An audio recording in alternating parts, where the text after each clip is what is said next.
And for more on how the House Speaker vote played out and the future of the 119th Congress, Florida Republican Congresswoman Cammack is here with us. Good morning, Congresswoman. Thank you for coming on today. I saw you on TV last night. Michael saw you in person. There was a lot going on. What were those discussions with President-elect Trump like?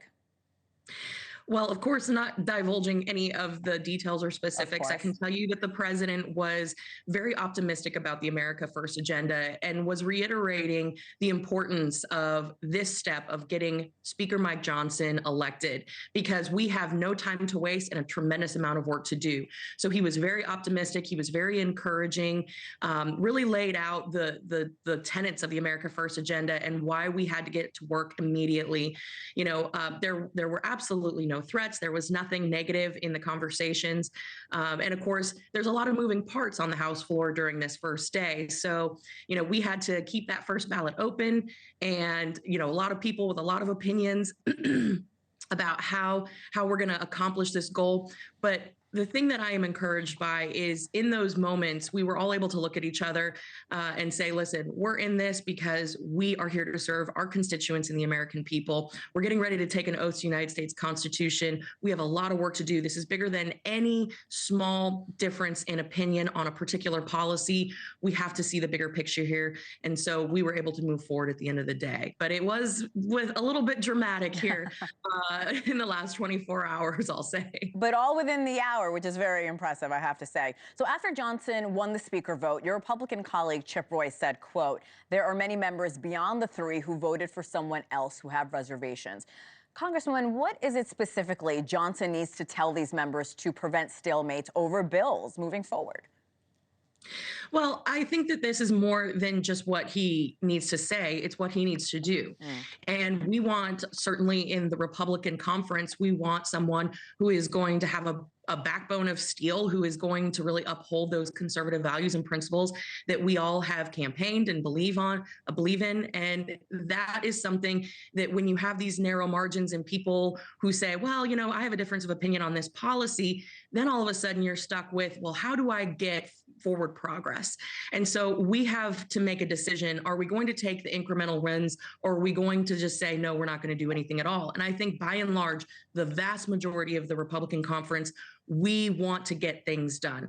And so I think what we need to see is a return back to those conservative principles of truly cutting government spending, reducing the size and scope of government, making that America First agenda a reality. And that's difficult when you have a 2-vote majority. The speaker's job is not an easy one. It's basically like herding cats, and you got a lot of A-type personalities. So it's certainly not an easy job, but the proof is going to be in the action, less so in the words. I'm glad you mentioned cutting spending, because if that is the central issue for the Freedom Caucus, how does Johnson balance that demand while most likely having to get Democrats on board to pass these upcoming budget or other bills that we expect in the next few months? Well, you know, I was one of the 38 in the last couple of weeks who rejected a massive CR bill with a suspension of the debt ceiling. It's pretty ridiculous to say that you need to cut spending by increasing the debt limit. It makes no sense. And so what we were able to do is go into a room, start hashing out the details of what that would look like. And I think it's that work on the front end that needs to happen rather than on the back end or in the 11th hour where everyone is scrambling and it turns into a big dramatic mess. We were able to say, okay, we're going to cut this type of spending. We're going to increase our savings here so that the American people can keep more money in their pocket and get less government interference in their everyday lives by doing X, Y, Z. These are the conversations and negotiations that need to be happening more often. And like I said, on the front end, because when a package is thrown in our laps in the 11th hour and we're looking at it, not many people are going to get behind that. So the cutting of government spending and a lot of the waste, fraud, and abuse that has really plagued our government for so long, that's what we're getting after. We just have to have those conversations often and early. Let me stick to this for a moment, because Johnson vowed to drastically slash the size of government. What do you want to see cut over the next 2 years, Congresswoman?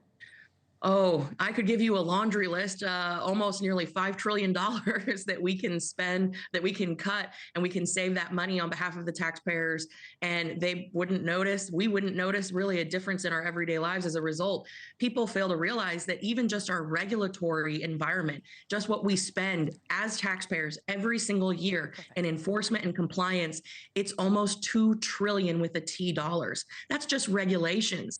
Now, those are rules and regulations that have been implemented by unelected, nameless, faceless bureaucrats that dwell in basements all over Washington, D.C. That is something that we're going to tackle right away. When we talk about spending cuts, we have tons of agencies, federal agencies with thousands of employees that have never been authorized by Congress. They have existed just by the stroke of a pen. So we have to get serious. If Americans are cutting their spending and their household budgets and they're tightening their belts under this economy with crushing inflation, Congress should do the same. And so we think that we have a really strong path forward with a Republican in the House, Republicans in the Senate, and Donald Trump as president in the White House. We have the ability to get this agenda done, put more of the power back with the people, more money in their pockets, and get government out of their everyday lives. You mentioned $5 trillion. Is there any programs you have specifically in mind? Well, if you look at just the unauthorized programs and agencies today, along with the regulatory regime, the administrative state that is all the red tape that every business and industry and individual has to contend with, that's $2.5 trillion right there. Then you start looking at all of the waste, fraud, and abuse, the duplicative payments, that starts to add up very, very quickly. So we have a lot of different programs and ideas on how we can really save the American taxpayers' money. And that's going to jumpstart the economy. So we're going to see a lot of revenues coming in, and then that's going to allow us the opportunity to lower and lock in tax rates for everyday working class families. Congresswoman, there's new reporting overnight of President Biden set to announce the ban of new offshore drilling of oil and gas. What can be done by the Republican-controlled Congress with Trump vowing to drill, baby, drill? Well, the thing about executive orders is that with a stroke of a pen, they may be able to implement it, but with a stroke of a pen, when President Trump assumes office, he will be able to undo that. Listen, nobody wants dirty air or dirty water. We want to protect our natural resources, but the lack of energy independence has made us as Americans dependent on our foreign adversaries for our critical energy needs. We are an energy economy. Everything that you do from start to finish starts with energy. And I think you'll find that Republicans are all in favor of an all above energy portfolio. But the fact that we have driven the energy industry into oblivion by a regulatory environment and red tape and basically these bans, and then siphoning off our strategic petroleum reserve, it's really weakened our national security. So President Trump is going to establish and reestablish the energy independence of this nation. And so it's going to be a short political stunt that President Biden is going to pull. And I understand that, this is a political campaign issue for him, but it will be short-lived. And let's hope that it doesn't rock the energy industry and the global economy as a result. There's something else I want to ask you about. Monday marks the 4-year anniversary of the January 6th attack on the Capitol. We saw President Biden recognize Benny Thompson and Liz Cheney for their work on the House committee investigating that day. Now, Speaker Johnson is pledging to investigate that very committee after they got their medals just a few days ago. What do you expect there, and why is this necessary? Well, I think having been there that day, and it was an awful day, nobody ever wants to relive that or, experience that ever again. But one of the things that I saw personally as a member throughout that entire investigation was it was one-sided and it was political. There was no effort to really get to the truth, to get answers. And a perfect example of that is if we were trying to operate in the spirit of transparency, if Biden and Nancy Pelosi and Benny Thompson, who was spearheading that investigation, were truly after the truth, why did they not get the records from Nancy Pelosi from that day and the days leading up to the actual event? Why did they not disclose her text messages, her emails, the correspondence coming in and out of her office? There was handpicked, cherry-picked bits of information that were presented in order to build a case that was in a certain light. And so people really cannot take the findings of the January 6th Commission seriously because it wasn't truthful. It wasn't all of the documents presented.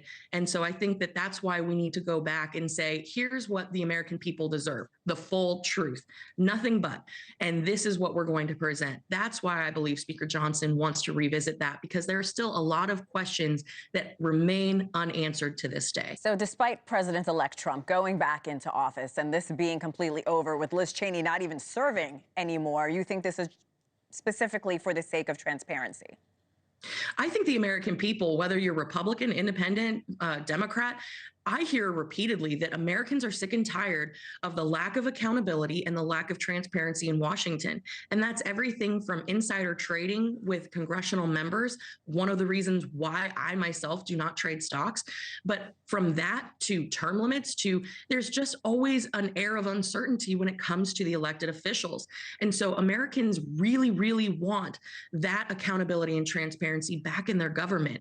And we can deliver on an element of that by uncovering all of the communications, all of the facts of the day and the days leading up to January 6th.